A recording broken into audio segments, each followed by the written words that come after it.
Hello. Now, today we are going to discuss on a very important topic of class 12th. So this particular topic is very important for competitive examination also. So last year we have been discussed on this particular topic and the name of this topic is function, right? So what is function? What is domain and range? So this and the types of functions, this particular topics has been discussed in class 11th. तो इस साल class 12th में we are going to discuss on the kinds of function. तो kinds of function को पढ़ना है तो उसके पहले हम लोगों को क्लास 11th के कंसेप्ट्स को डिस्कस करना पड़ेगा. यदि क्लास 11th के कंसेप्ट्स को हम डिस्कस नहीं करेंगे तो क्लास 12 के कंसेप्ट्स हमें समझ में आएंगे नहीं, क्योंकि काइंड्स ऑफ फंक्शन आपसे तब बनेगा जब आपको 11th क्लास के कंसेप्ट्स के बारे में मालूम होगा, अदरवाइज क्लास 12th में आपको फंक्शन समझ में ही नहीं आएगा. तो आज हम फंक्शन को लेके बात करने जा रहे हैं और ये याद रखो कि जो फंक्शन है ये आपको आगे जाके डिफरेंशिएशन और इंटीग्रेशन और एप्लीकेशन ऑफ डेरिवेटिव्स इन सब जगहों पर भी बहुत सपोर्ट करेगा, क्योंकि फंक्शन के बिना आगे कुछ होने वाला नहीं है. और जब तक कि आप अपनी पढ़ाई जारी रखेंगे, मैथ्स हो या फिजिक्स हो या इंजीनियरिंग हो, ये फंक्शन आपके पीछे लगे रहेगा. तो फंक्शन के बारे में हम डिटेल में डिस्कशन आगे के टॉपिक में अगले सेशंस पे करेंगे. आज तो हम कुछ जनरल टर्म पे डिस्कस कर रहे हैं जो कि फंक्शन चैप्टर पर हमें ज़रूरत पड़ने वाली है. तो फंक्शन होता क्या है, तो हम फंक्शन होता क्या है इसके बारे में हम बाद में बात करेंगे. नेक्स्ट सेशन में मैं बताऊंगा कि डेफिनेशन ऑफ फंक्शन होती क्या है. तो पहले तो हम इससे रिलेटेड टर्म्स पे बात करेंगे. तो लास्ट ईयर हमने देखा था कि y is a function of x. ये y is a function of x. अब इसका मतलब क्या है, what is y and what is x? तो y यहां पर जो है it is a dependent variable and x is an independent variable. इसका मतलब ये है कि the value of y is depending on the value of x, right? तो y is equals to fx, इसका मतलब y और x के बीच में कुछ तो भी रिलेशन है in terms of equation. If I write this equation y is equals to x plus 5, what is it? This equation is nothing but the y is depending on the value of x. It means I can say that y is a function of x. तो अब यहां पर होता कैसे dependency होती है. Like as an example, अब ये जरूरी नहीं होता है कि जो वैल्यू ऑफ y है वो x के बढ़ने पर बढ़ेगी, ये जरूरी नहीं है. तो वैल्यू ऑफ y जो है x के बढ़ने पे कम भी हो जाती है. अब जैसे मैंने थोड़ी देर के लिए ये बोला कि भाई एक स्फीयर है, स्फीयर का रेडियस r है, उसका वॉल्यूम 4/3 पाई r क्यूब है. अब वॉल्यूम का बढ़ना और कम होना किसके पे डिपेंड करेगा, उस स्फीयर के रेडियस पे डिपेंड करेगा. तो मैं ये बोलूंगा कि volume is a function of radius. तो volume is a function of radius, मैं ऐसा बोल सकता हूं. अब दूसरी चीज, यहां पर मैं फैन की बात करूं तो ये जो फैन है इसकी स्पीड का बढ़ना, स्पीड का कम होना किस चीज पे डिपेंड कर रहा है, आप वोल्टेज कितना दे रहे हो. अब वोल्टेज बढ़ा रहे हो तो स्पीड बढ़ेगी, अब वोल्टेज कम करो स्पीड कम होगी. तो यहां पर स्पीड जो है ये वोल्टेज पे डिपेंड कर गई. तो इसलिए मैंने बोला the speed of a fan is a function of voltage, is a function of voltage. तो इस तरीके से ये फंक्शन काम करता है. तो अब यहां पर हम ये बात करेंगे कि वेरिएबल क्या है. तो वेरिएबल क्या है, क्योंकि यहां पे आ रहा है y is a function of x, तो y और x ये दोनों ही वेरिएबल है, एक डिपेंडेंट है तो दूसरा इंडिपेंडेंट है. अब यहां पर हम ये बात करने वाले हैं कि वेरिएबल क्या होता है. तो वेरिएबल एक सिंबल है जो किसी भी चीज को असाइन करता है. चीज मतलब कुछ भी चीज हो सकती है, like height of the student. तो हाइट इज अ वेरिएबल, क्योंकि हाइट एक फिक्स नहीं है, मतलब स्टूडेंट की हाइट तो किसी की कुछ भी हो सकती है, तो इट इज अ वेरिएबल, है ना. Width of the room, length of the box, तो what is it, this are the variables. तो अब हम मोस्टली मैथमेटिक्स में X Y Z A B C L M N इन सब अल्फ़ाबेट से हम वेरिएबल को रिप्रेजेंट करते हैं. तो ये वेरिएबल है. अब इंडिपेंडेंट वेरिएबल और डिपेंडेंट वेरिएबल क्या होता है इसको भी हम थोड़ा जानने की कोशिश करेंगे. डिपेंडेंट वेरिएबल और इंडिपेंडेंट वेरिएबल क्या है इसको भी हम जानने की कोशिश करते हैं. कि अब जैसे इसको एक सिंपल सा एग्जांपल लेके हम बात करें कि x + y = 5. अब ये एक सिंपल सी मैंने इक्वेशन लिखी, x plus y is equals to 5, मैंने एक इक्वेशन लिखा। अब मैंने बोला बताइए x और y की वैल्यू क्या है। अब x और y की वैल्यू क्या है, तो इन्फानाइट सॉल्यूशन से अब इसमें x कुछ भी हो सकता है, y कुछ भी हो सकता है, 1 प्लस 4 इज इक्वल टू 5 हो सकता है, तो 4 प्लस 1 इज इक्वल टू 5 हो सकता है, 3 प्लस 2 हो सकता है, 2 प्लस 3 हो सकता है। मतलब you are independent to put any value of x, ठीक है, and y to get the value 5। अब यहां पर बात यह आ रही है कि x और y जो है ये दोनों के दोनों इंडिपेंडेंट वेरिएबल है, ये दोनों के दोनों इंडिपेंडेंट वेरिएबल है। यहां पर हम क्या वैल्यू रखेंगे हमको खुद ही नहीं मालूम है ना। अब डिपेंडेंट वेरिएबल क्या होता है, अब डिपेंडेंट जो वेरिएबल होता है वो इंडिपेंडेंट वेरिएबल पर डिपेंड करता है। कैसे, अब मैंने थोड़ी देर के लिए बोला कि भाई let x is equal to 2, यदि x की वैल्यू को मैं 2 ले लिया तो डेफिनेटली y विल बी 3। तो अब y की वैल्यू ऑटोमेटिकली 3 हो गई, क्यों हुई, क्योंकि मैंने x की वैल्यू को 2 लिया था। तो ये जो है ये डिपेंडेंट वेरिएबल हो गया। अब दूसरा कांस्टेंट, अब कांस्टेंट के बारे में भी हम लोगों ने पहले भी पढ़ रखा है कि एक ऐसी चीज जो कभी नहीं बदलती, ठीक है। अब कांस्टेंट में हम बोलते पाई की वैल्यू 3.14 इज अ कांस्टेंट, है ना। एक्सपोनेंशियल की वैल्यू 2.718 ये भी एक वैल्यू, है ना। log 2 टू बेस 10 की वैल्यू, तो ऐसी बहुत सारी चीजें हैं जो कभी नहीं बदलेंगी, तो वो कांस्टेंट होता है। अब कांस्टेंट में भी दो टाइप्स होते हैं, एक होता है एब्सोल्यूट कांस्टेंट और एक होता है आर्बिट्ररी कांस्टेंट। अब एब्सोल्यूट कांस्टेंट जो होता है ये वो वैल्यू होती है जो एनी टाइम फिक्स होती है, राइट। अब मैंने बोला 2 एक एब्सोल्यूट कांस्टेंट है, मैंने बोला वैल्यू ऑफ पाई एक एब्सोल्यूट कांस्टेंट है, मैंने बोला √2 एब्सोल्यूट कांस्टेंट है। तो आर्बिट्ररी कांस्टेंट क्या होता है, तो आर्बिट्ररी का मतलब यदि आप डिक्शनरी में देखेंगे तो इसका मतलब आपको मिलेगा which is not known to us, जो हमें मालूम नहीं है वो आर्बिट्ररी है।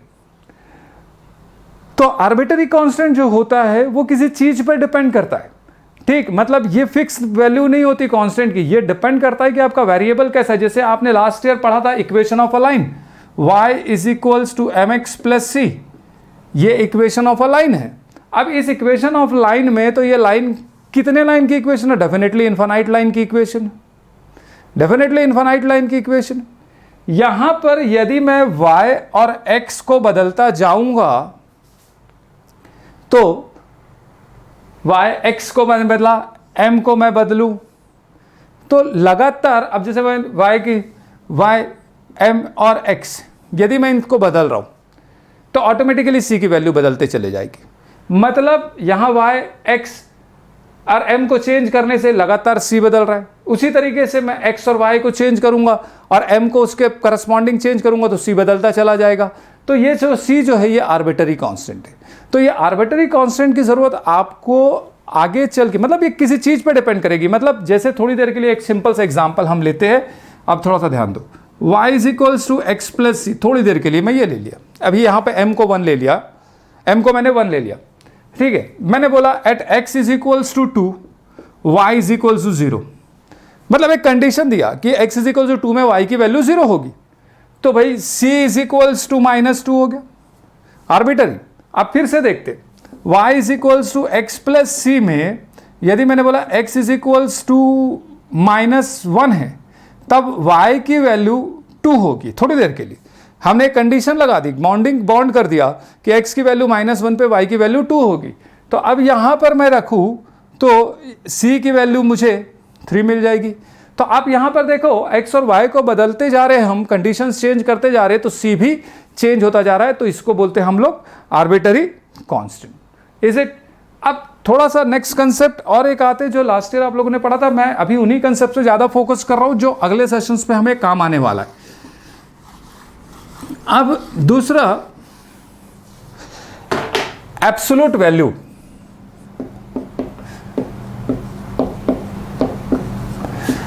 एब्सोल्यूट वैल्यू, ये एब्सोल्यूट वैल्यू क्या है? एब्सोल्यूट वैल्यू को हम रिप्रेजेंट जो करते हैं ऐसा मॉड्यूलस ऑफ एक्स से करते हैं, modulus of x, this is the absolute value. अब ये एब्सोल्यूट वैल्यू का इंपॉर्टेंस क्या, सिग्निफिकेंस क्या, अब यहां पे देखते हैं हम यहां पे कि भाई अब देखो क्या होता है कि मैथमेटिक्स में कुछ कैलकुलेशंस ऐसे होते हैं जैसे मोस्टली कोऑर्डिनेट ज्योमेट्री में हम बात करें तो आप लोगों ने पढ़ा, इसलिए मैं उस टॉपिक पे बात कर रहा हूँ। कोऑर्डिनेट ज्योमेट्री पे बात करें तो वहाँ पे आप लोगों ने last year area of triangle निकाला होगा, परपेंडिकुलर डिस्टेंस निकाला होगा। तो आप लोगों ने देखा होगा कि वहाँ पर इस चीज़ को मॉड्यूलस के फॉर्म में रखा जाता है। अब इस चीज़ को मॉड्यूलस के फॉर्म में इसलिए रखा जाता है क्योंकि कोऑर्डिनेट के हिसाब से एरिया जो है वो नेगेटिव आ सकता है, कोऑर्डिनेट के हिसाब से जो लेंथ ऑफ परपेंडिकुलर वो नेगेटिव आ सकती है। भाई एरिया और लेंथ ऑफ परपेंडिकुलर ये तो दोनों के दोनों स्केलर क्वांटिटी है जो कि नेगेटिव नहीं हो सकता। तो कुछ चीज़ें ऐसी हो जाती है कि कैलकुलेशन से चीज़ें नेगेटिव आती है, लेकिन हम उस नेगेटिव वैल्यू को हमको पॉजिटिव लिखना पड़ता है। तो हम कैसे लिखेंगे? तो वो एब्सोल्यूट वैल्यू है, एक कंसेप्ट है एब्सोल्यूट वैल्यू का। मतलब अब एक छोटी सी बात हम यहाँ पर बात कर रहे हैं कि एब्सोल्यूट वैल्यू मतलब ये एनी टाइम मैं इसको एक पॉजिटिव मान के चलूंगा। मॉड्यूलस x जो है वो नेगेटिव भी हो सकता है और x जो है वो पॉजिटिव भी हो सकता है, राइट। लेकिन मॉड्यूलस ऑफ x हर समय आपको पॉजिटिव मिलेगा। अब जैसे मैं मॉड्यूलस ऑफ x का डेफिनेशन आप देखेंगे, या तो -x 0x if x is less than 0, if x is equals to 0, if x is greater than 0। मतलब यहां पर ये x पॉजिटिव भी हो सकता है, x नेगेटिव भी हो सकता है और x 0 भी हो सकता है, ठीक। तो this is the definition of the modulus. अब यहां पर थोड़ी देर के लिए हम बात करें y is equals to modulus of x, मतलब मैं y is a function of x। अब इसका मतलब क्या है? इसका मतलब क्या है, इसको थोड़ा सा ग्राफिकली समझने की कोशिश करेंगे हम लोग, ये ग्राफिकली समझने की कोशिश करेंगे। अब यहां पर y is a function of x, y, तो यहां पर देखो y मॉड्यूलस ऑफ x। अब यदि मैं इसका ग्राफ प्लॉट करूंगा तो मुझे ये y is equals to x ये लाइन हो गई और y is equals to -x ये लाइन हो गई। ये आप लोगों ने लास्ट ईयर कोऑर्डिनेट ज्योमेट्री में पढ़ा था। तो y is equals to x और y is equals to -x। तो ये जो पूरा जो ग्राफ आपको दिख रहा है ये इसका ग्राफ है, y is equals to modulus of x का ग्राफ है। यहां पर ये बोल रहा है y is modulus of x, मतलब y is always positive, x में भी पॉजिटिव। देखिए यहां पे x आप पॉजिटिव ले रहे हो, y आपको पॉजिटिव मिल रहा है तो इससे ये लाइन बनी। x आप नेगेटिव ले रहे हो, y आपको पॉजिटिव मिल रहा है तो ये लाइन बनी। इस ग्राफ को मैं ऐसा नीचे नहीं बढ़ा सकता, इसको नीचे नहीं बढ़ा सकता, दिस इज नॉट एप्लीकेबल। कारण क्यों एप्लीकेबल नहीं है? क्योंकि y is a modulus of x, मतलब y is always positive, x में भी नेगेटिव और पॉजिटिव। तो यदि मैं यहां पे नीचे लेके आया ग्राफ को तो ये ग्राफ ये इधर का ये नेगेटिव y हो जाएगा, ये भी नेगेटिव y हो जाएगा, जो कि ये पॉसिबल नहीं है ना। अब इसका बड़ा इंपॉर्टेंस होता है, आगे हम लोग पढ़ेंगे फंक्शन डोमेन रेंज वगैरह में। तो यहां पर इसकी बड़ी दो इंपॉर्टेंट प्रॉपर्टी है, modulus of x is less than a is any real number, ठीक है। a belongs to r, a कोई रियल नंबर है तो modulus of x is less than a। इसका मतलब क्या है? इसका मतलब ये है कि x इज लेस देन और ग्रेटर देन -a, राइट। इस पर्टिकुलर का मतलब ये है। अब इसका मतलब क्या है कि भाई ये बात क्लियर है, जैसे अब मैं थोड़ी देर के लिए बोलूं x is less than equals to 2, तो इसका मतलब ये हुआ ये 2 हो गया, ये -2 हो गया। तो ये इंप्लाई क्या कर रहा है कि -2 is less then this is 2। इसका मतलब ये हो गया कि modulus of x is less then 2 का मतलब ये है कि x की वैल्यू जो होगी -2 और 2 के बीच होगी। अब सिंपल सी बात है, अब लेस देन 2, अब यहां पे मैं 1 लेता हूं थोड़ी देर के लिए, अब यहां पे मैंने 1 लिया तो मेरे को सीधी सी बात है यहां के बीच की कोई वैल्यू मिलेगी, पॉजिटिव वैल्यू मिलेगी। यदि मैं -1 लेता हूं तो चूंकि मॉड्यूलस है तो मेरे को पॉजिटिव वैल्यू मिलेगी। इसलिए ये इसका सोल्यूशन हुआ modulus of x is less than equals to a का मतलब है कि -a is less than x is less than equals to a। तो this is one of the property. Now फिर से यहां पर आते हैं हम लोग, modulus of x is greater than equals to a। अब इसका मतलब है कि मॉड्यूलस ऑफ x की वैल्यू जो है वो a से बड़ी होनी चाहिए, मॉड्यूलस ऑफ x की वैल्यू जो है वो a से बड़ी होनी चाहिए। तो x क्या होगा? तो x क्या होगा? तो अब यहां पर देखिए थोड़ी देर के लिए मैं यहां पे बोला a, तो मॉड्यूलस ऑफ एक्स मतलब मैं ये 0 है तो इस तरफ की कोई भी वैल्यू लूंगा एक्स की तो सीधी सी बात है वो ए से बड़ी होगी, पॉजिटिव होगी, है ना। अब दूसरा यहां पर ये मैं -a की बात कर रहा हूं, ठीक है। अब मैं यहां पर x की वैल्यू -a लूंगा, है ना, तो चूंकि ये मॉड्यूलस है तो ये मॉड्यूलस है तो मेरे को वैल्यू क्या मिलेगी, x की वैल्यू यहां की कोई भी मैं वैल्यू लूंगा तो मॉड्यूलस ऑफ x जो है वो तो पॉजिटिव ही रहने वाला है। Is it clear? तो इसका मतलब क्या हुआ, ये क्या इंप्लाई किया, इंप्लाई ये किया कि x is greater then a और x is less than -a, क्योंकि -a के इधर आओगे तो छोटा होता चला जाएगा, ठीक है। मतलब modulus of x is greater then a का मतलब है या तो x a से बड़ा होना चाहिए या तो x -a से छोटा होना चाहिए, but I will get the positive result modulus of x। तो this is the absolute value, right. अब इसकी प्रॉपर्टीज वगैरह जो है हम लोग जब डिटेल डिस्कशन करेंगे तो उसके बारे में हम लोग आगे और भी बातें करेंगे, राइट। दूसरा इंपॉर्टेंट है ग्रेटेस्ट इंटीजर। अब ग्रेटेस्ट इंटीजर क्या है, ग्रेटेस्ट इंटीजर क्या होता है,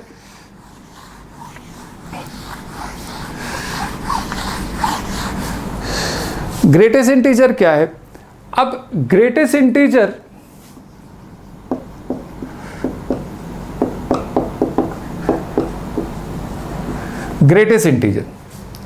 अब ये ग्रेटेस्ट इंटीजर है। ग्रेटेस्ट इंटीजर का मतलब क्या, पहले समझने की कोशिश करो कि सिंबॉलिकली ग्रेटेस्ट इंटीजर को हम इस तरीके से रिप्रेजेंट करते हैं। यहां पे मैथमेटिक्स में जहां पे ब्रैकेट के अंदर एक वेरिएबल दिख गया तो आप समझ जाओ कि ये ग्रेटेस्ट इंटीजर है। इसका मतलब ये जो पर्टिकुलर जो दिख रहा है आपको, ये केवल इंटीजर होगा, ये केवल इंटीजर होगा, बस आप ये याद रखिए।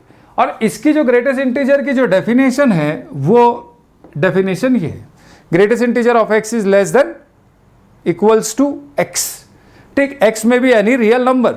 अब थोड़ी देर के लिए मैं बात करूं कि 5.2 का ग्रेटेस्ट इंटीजर क्या होगा, 5.2 का ग्रेटेस्ट इंटीजर क्या होगा, तो अब 5.2 का greatest integer is less than equals to 5.2।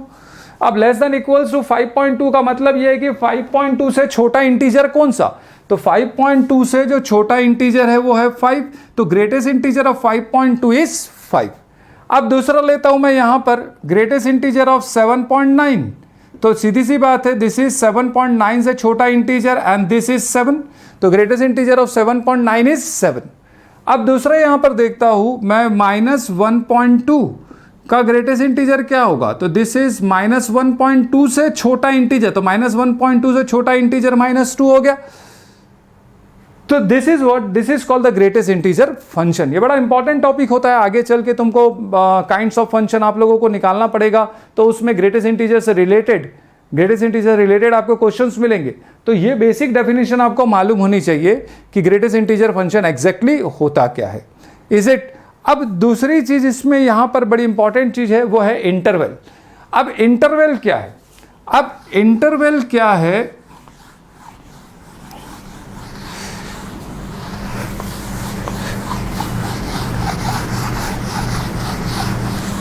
अब इंटरवल में हम जब आगे पढ़ेंगे फंक्शंस वगैरह के बारे में डिटेल में, तो कुछ एप्लीकेशन पार्ट्स में डोमेन रेंज निकालने के लिए इंक्रीजिंग डिक्रीजिंग फंक्शंस पे और बहुत सारे अलग अलग प्रकार के क्वेश्चंस होते हैं जहां पे हमको इंटरवल निकालने की ज़रूरत पड़ती है। तो इंटरवल का मतलब ये होता है कि जब हम किसी पर्टिकुलर फंक्शन की बात करते हैं, ठीक है। अब जैसे थोड़ी देर के लिए एक एग्जाम्पल मैं लेता हूँ कि भाई ये पंखा जो है, इस फैन जो है, ये मिनिमम कितने वोल्टेज से मैक्सिमम कितने वोल्टेज तक की चलेगा, ठीक है। मैंने बोला 220 वोल्ट तक के मैक्सिमम चलेगा, और यदि 220 वोल्ट के बाद यदि मैं वोल्टेज दे दिया तो क्या होगा, सीधी सी बात है वो डैमेज हो सकता है। तो कहने का मतलब ये है कि वो मिनिमम से मैक्सिमम वोल्टेज तक के वो पंखा काम कर रहा है, तो वो उसका डोमेन हो गया, वो उसका डोमेन कितने से कहाँ तक के, वो उसका डोमेन।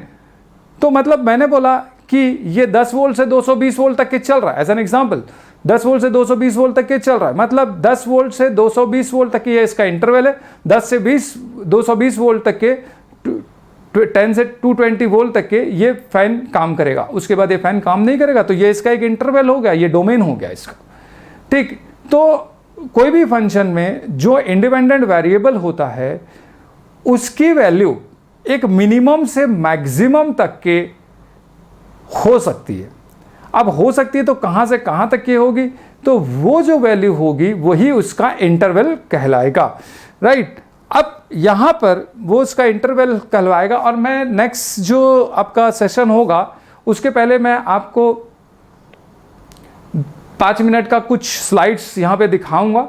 उस स्लाइड्स जो आज का सेशन में जो पढ़ा रहा हूँ उसका स्लाइड मैं नेक्स्ट सेशन पे आपको दिखा दूंगा, तो वो आपके लिए एक नोट्स का काम भी करेगा ना, तो उसको आप लोग अपने तरीके से नोट कर सकते।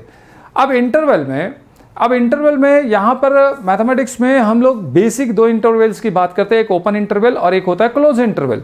तो ओपन इंटरवल जो होता है, ये ओपन इंटरवल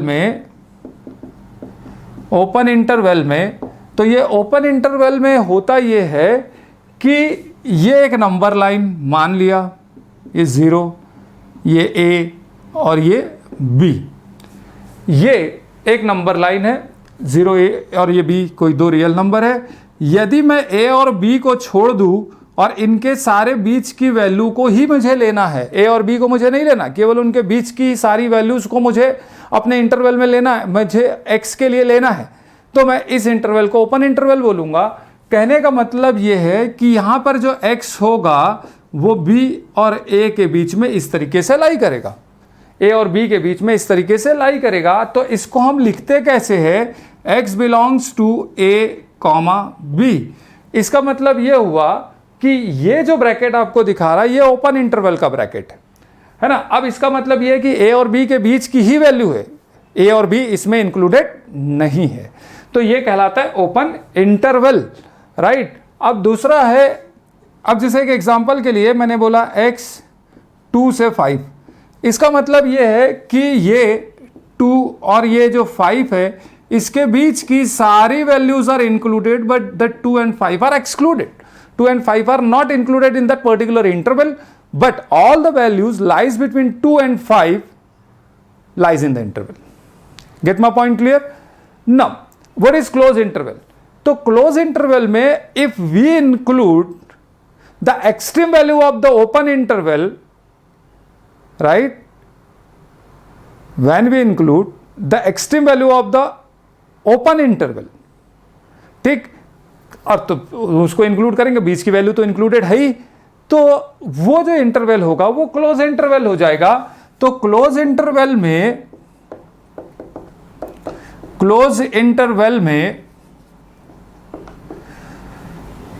ये जो A और ये जो B है इसको तो मैं इंक्लूड कर ही रहा हूं, साथ में मैं ये A और B को भी इंक्लूड कर लिया। मतलब यहां पर ये जो X है ये कुछ इस तरीके से बनेगा, मतलब A यहां पे देखो, यहां पे लेस देन साइन था, वहां पे इक्वल्स टू बी, राइट। और इसको हम लोग सिंबॉलिकली लिखते कैसे है, तो क्लोज इंटरवल को लिखने का ये तरीका है, ठीक। अब यहां पर इसको मैंने ऐसा लिख दिया, तो पहले भी ऐसा लिखा था, अभी भी ऐसा लिखा। मैथमेटिक्स में इसकी जगह ये और इसकी जगह ये लिख दिया, आपका आंसर गलत हो जाएगा। तो ये इंटरवल पे आप ध्यान देंगे, क्योंकि आगे चल के आपको मैक्सिमम मिनिमा हो गया, इंक्रीजिंग डिक्रीजिंग फंक्शन हो गया, है ना, डेफिनेट इंटीग्रल में कुछ स्पेशल टाइप के क्वेश्चंस होते, ये सब चीज़ इंटरवल की जरूरत वहां पे पड़नी है आपको। तो ये क्लोज इंटरवल है, मतलब यहाँ पे 2 और 5 भी इंक्लूडेड है और इसके बीच की सारी वैल्यूज भी इंक्लूडेड है। इसके अलावा और भी होता है open close interval. Open close